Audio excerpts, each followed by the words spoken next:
Hola, ¿cómo están todos? Espero que muy bien.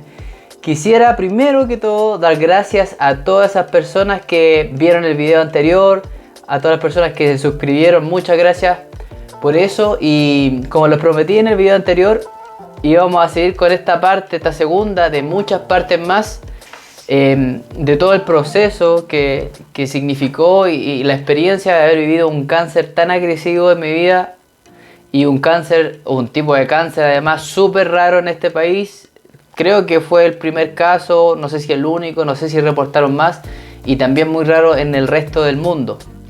En el video anterior mencioné cuáles fueron los primeros síntomas que me llevaron a la hospitalización ya cuando estaba más en un estado grave.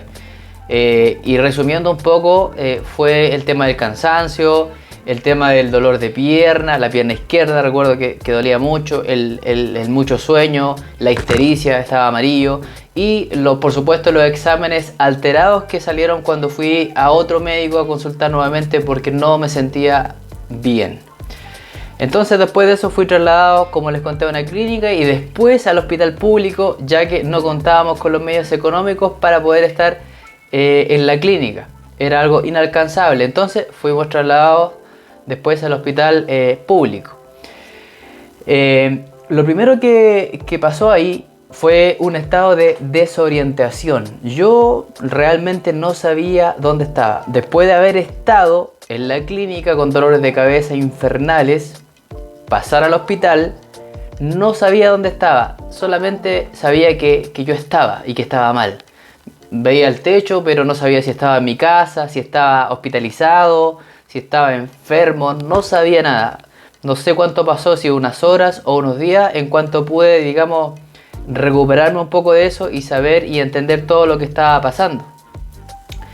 En el hospital comencé a perder, lo primero que pasó, la capacidad del habla. La lengua se empezó a dormir, no sentía el poder, digamos, de hablar. Solamente podía hacerlo con mucho esfuerzo. Después de ello comenzó la visión.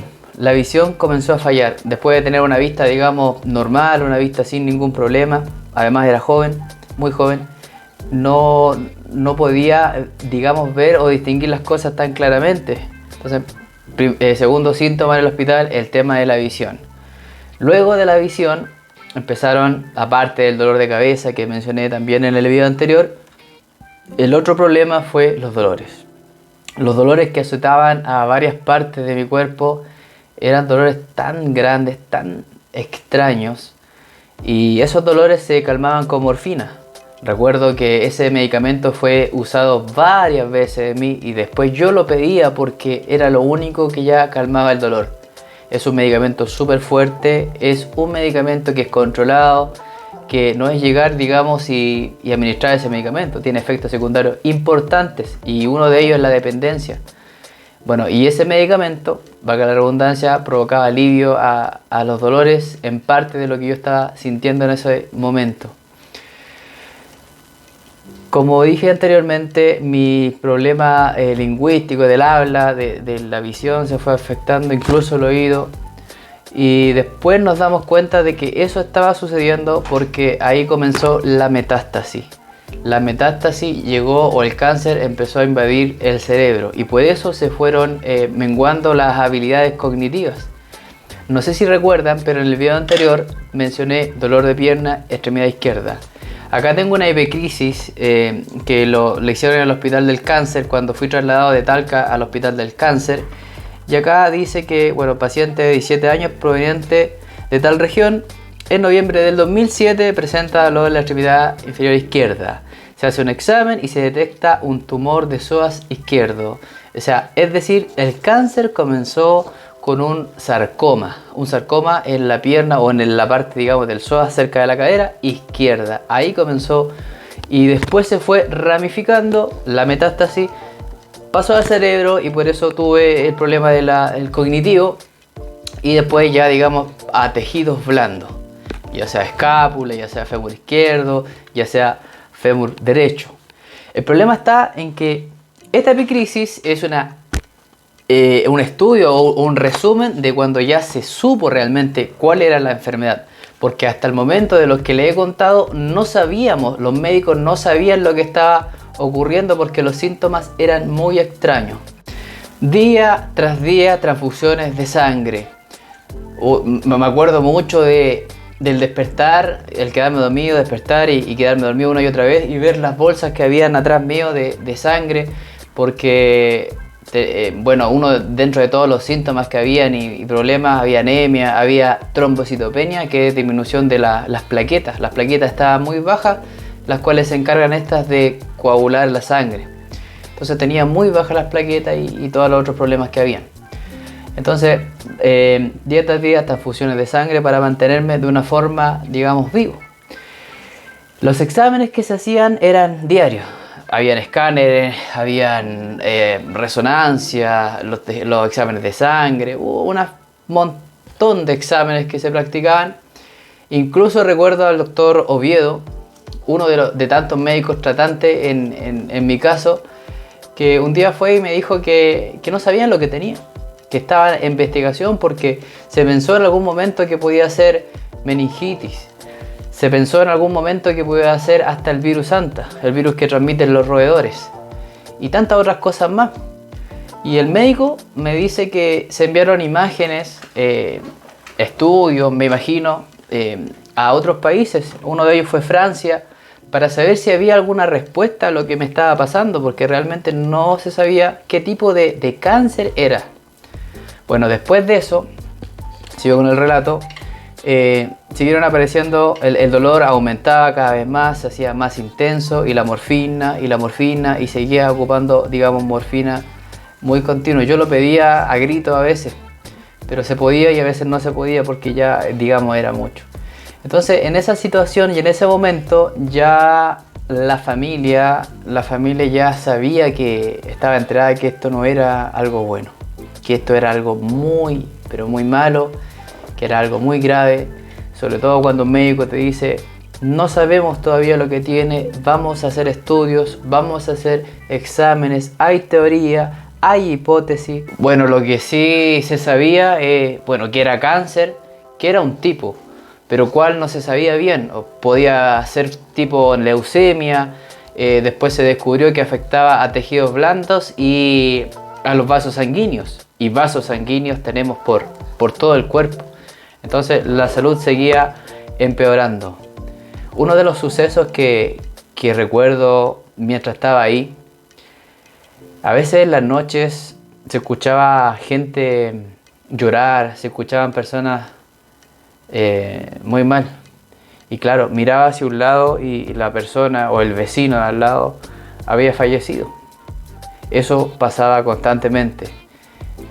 Habían días que yo miraba hacia el frente a la persona que estaba, digamos, entre lo que podía mirar y de pronto veía que la sábana estaba cubriendo su cabeza porque también había fallecido. Entonces, emocionalmente era una pelea porque mi salud cada vez empeoraba más, ya no sabía dónde estaba parado y veía eso alrededor mío. Pero siempre la familia siempre estuvo apoyando. De hecho, más adelante en otro video hablaré de eso, del apoyo incondicional. Pero saben que en ese momento yo quería una cosa. Yo quería una cosa y esa la tenía bien clara. A pesar de cómo estaba, yo quería vivir. Yo no podía tolerar, después de haber estado años haciendo deporte, jugando, estar ahí postrado. Ver a la gente caminar, solamente el hecho de ver a las personas caminar me hizo sentirme de una forma miserable. ¿En qué sentido? Por no valorar lo que tenemos. Muchas veces no valoramos lo que tenemos. Hay gente que está peor que nosotros. Entonces yo ahí dije, si tan solo pudiera caminar sería feliz. Por lo tanto, lo único que hacía en mi mente, sea lo que sea que tenga, sea lo que sea el dolor que venga, yo voy a salir de aquí, de alguna forma voy a salir. Hay momentos que me deprimía, hay momentos que sí estaba mal, 16 años tenía, casi 17 años, el mundo se te veía en abajo después de ser una persona tan activa, pero yo dije no, de alguna forma yo tengo que salir, pero no me voy a morir y no pienso morirme. Eso lo recuerdo que muchas veces lo pensaba.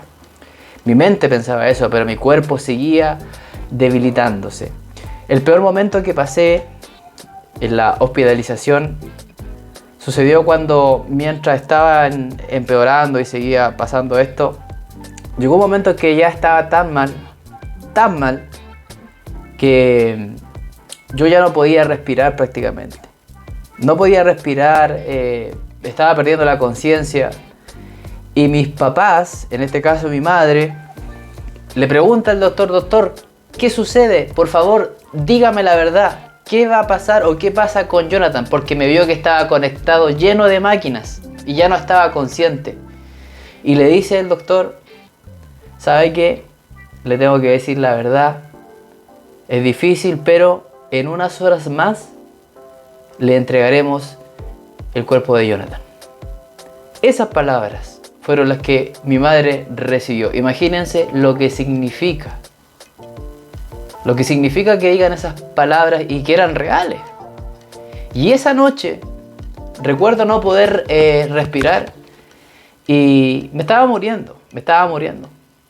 Y en ese momento que no podía respirar, las enfermeras me despertaban, me movían para que volviera a estar consciente.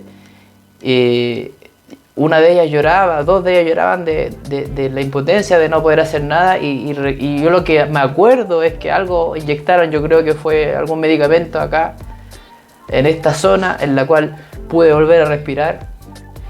Y también en la mañana, después pasé esa noche, se supone que esa noche no la pasaba, pero en la mañana abro los ojos y veo puras cosas blancas.